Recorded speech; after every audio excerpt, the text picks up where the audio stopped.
There was a season of losses in my life early on that sharpened my intuition repeatedly. The first one that stood out was at age 2, where I saw my mom talking to a woman in the living room and I'm in the bedroom, and I have a spirit by my side, that imaginary person. And I pointed to the woman's belly where I saw something wiggling inside. And he said, baby. And so I got out and waddled into the living room, went over to the woman, pointed to her belly and said, baby. She turned to my mother and said, how does she know? My doctor just told me.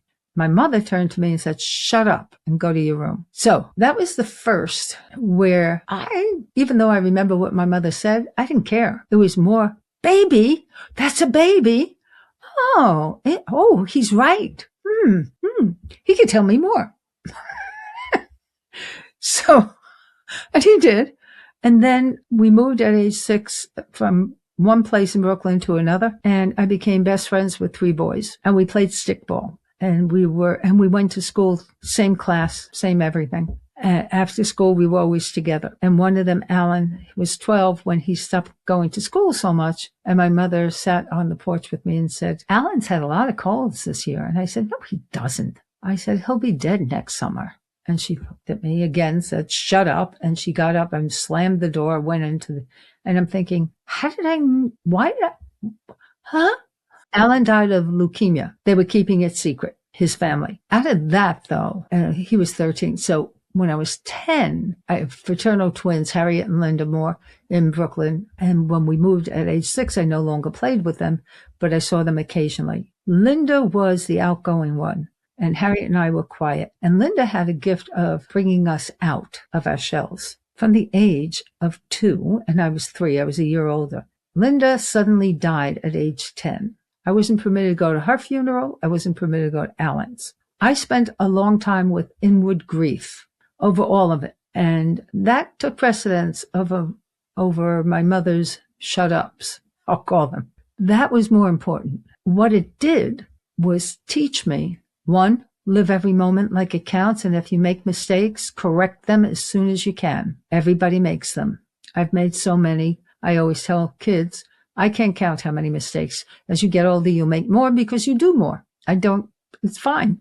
Errors, mistakes happen all the time. And so I became much more introspective because of these losses, knowing what would they do, what would they have done, and is there a way to reach them, which I think were the seeds of that journey. What I found on a grounded level was that Alan's elder brother switched careers to go and work on specific kind of pharmaceutical information for leukemia, and he became very, very successful, saving many lives as a result. So I thought, and I knew about it pretty much all along, but the family would report to the whole neighborhood that he needed to do it. And I realized you make a difference out of your own horrible events. Make a difference. That's all you can do to feel like you are serving something more than being miserable over, I can't get them back. And everyone I've met, Helping Parents Heal, is an amazing group founded by people who lost their child. And everyone in it has the same story, regardless of what. It's a spiritual group. It's not a religious one. They have psychics and mediums and social workers and grief therapists and everybody you can imagine helping out.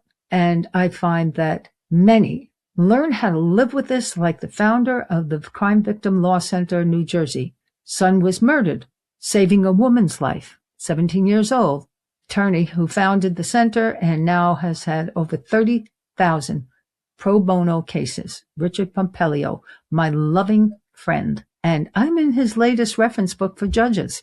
Right. And he recommends so much of what's real. Amazing. So when I look at that and I go, wait a minute, folks, we're all here to make our lives work for us. Sure. But one of the ways it works for us is to help others. It does make a huge difference in our lives when we have pain to turn around somehow. And I know every nonprofit was founded by pain. Grief, loss, hurt, anger, disappointment in humans. When Gandhi said it, I always smile paraphrasing him when he was asked, what do you think of civilization? He said, it would be nice if it ever occurred.